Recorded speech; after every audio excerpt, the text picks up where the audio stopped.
It's a little crooked over here. You said 3 headliners, and they're all with Golden Boy.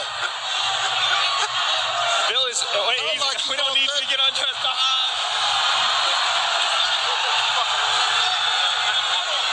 Yeah. Mask. What are we doing here?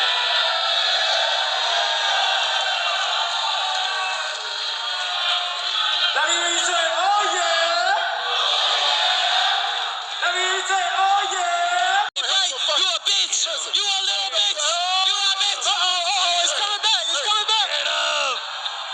Get him. I love it. Bill brings it out of me, That though. might be a fraction of Ryan Garcia that we saw. Okay, hey, I don't give a fuck what you say, Bill. A whole bit of it. Hey, listen, not too much Ostarine left in him. Listen, I'll tell you what. Hey, you better keep saying that. You trying to build your son up. That's what you're trying to do. What is going on, my boxing family? It is your boy Martin, aka the Boxing Purist. Welcome to the Truth and Absolute channel, where I speak the truth and nothing but the truth. So help me, good God Almighty. All right, y'all. This is your first time checking out my channel. Make sure you hit that subscribe button, hit that like button, share the video, as I like to call it, that 3-piece. You know what I'm saying? Let's get right into this one, man. Did you guys watch that press conference? Oh my goodness! You talk about entertaining, everybody is lit for Friday now. Everybody cannot wait for the weekend. So much that I'm guaranteeing a lot of people are more hyped for Friday night's event than Saturday night's event, just because of the multiple personalities that you got clashing here on Friday night. Now let's get right into this one. So, the Haneys versus the Garcias.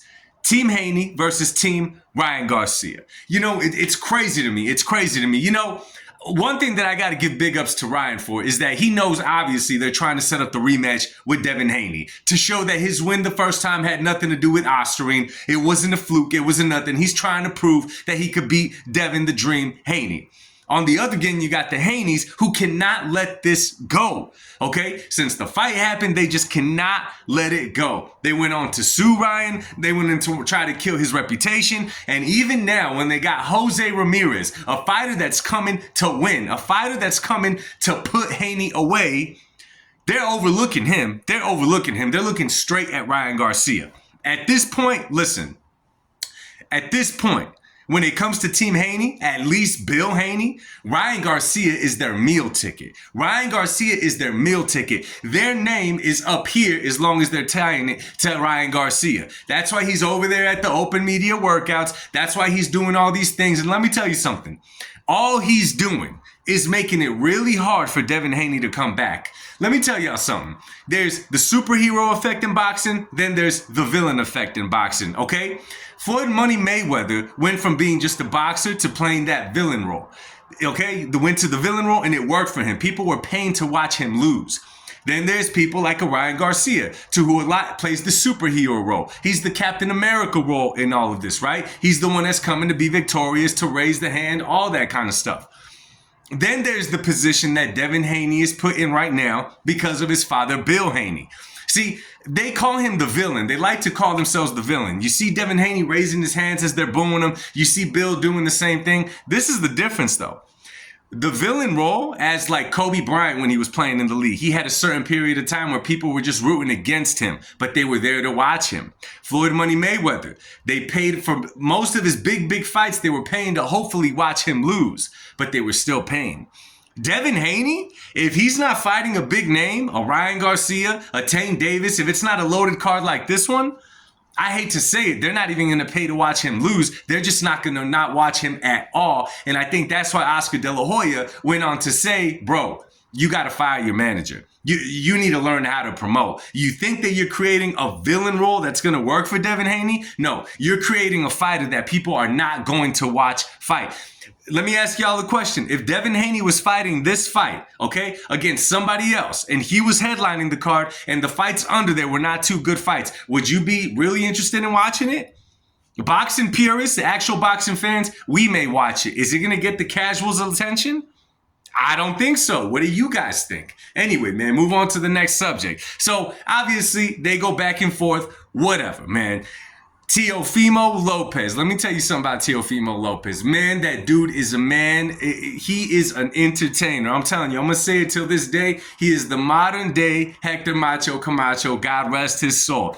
Coming out in that mask, doing his shout outs, getting the crowd into it, doing all of the above. And he's playing mind games. Y'all may not catch this. He's playing mind games. Notice that he's not down talking Arnold Barboza. He's just pretending like he's not even there. He's pretending like he's not even there, which is going to mess with Arnold Barboza inside of that ring. These are complete mind games that he's playing. Jose Ramirez, cool cat, calm cat. He's just there to win. He's there to be a dog. He's going to try to get that win over Devin Haney. He knows what this fight could mean to his career, especially at this point in his early 30s. Arnold Barboza, super cool cat, not much to say. We seen the press conference in LA when him and Tio got into it. We seen the hotel footage. We seen all of that. But for the most part, he just looks like he's ready to fight, ready to bring it. Not much else to say. Rolly Romero is another one who doesn't have to say much, but with the little that he does say, he says a whole lot. He makes a facial expression, right? He makes a facial expression, and he said 1,000 words. Chewing bubblegum, just... It has you laughing, it has you entertained, it has you watching. Let me tell you something, man. It's the clash of personalities is what they should have called this Fatal Fury card. You got 6 great boxers. You got all of them coming to fight, and they're all entertaining in their own right. Now, let me talk about this situation. Bill Haney and Oscar De La Hoya. Now, I'm telling y'all, at some point, Bill Haney is just going to have to stop talking. I put a video out earlier about Bill Haney that he thinks he's doing a good job as a promoter. He doesn't realize that he's sinking his son's career right now. Oscar De La Hoya on the other end. I didn't quite catch what Bill was trying to say. To me, it wasn't a big deal talking about 3 main cards, all this. It didn't even matter to me. Who the hell cares? Who the hell cares? Obviously, Golden Boy is a heavy hitter there because his boy, Ryan Garcia, is the main headline of this whole card, which is stacked. The funny part to me is when Oscar De La Hoya got up and started unbuckling his jacket or whatever, and then Bill gets up on the other side talking about bring it, bring it. Listen. Y'all can say whatever you want about Oscar De La Hoya. He may be a lot of things. Y'all could bring up the fishnets. Y'all could bring up all of the above. Y'all could bring up this and that. One thing that you cannot take from Oscar De La Hoya, he could be 50 years old and he still has hands, I guarantee it. Bill Haney could hide behind the security and act like he wants to do something, but let's be real, y'all. Bill Haney, super gangster, you don't want that smoke with Oscar De La Hoya, no matter what you say.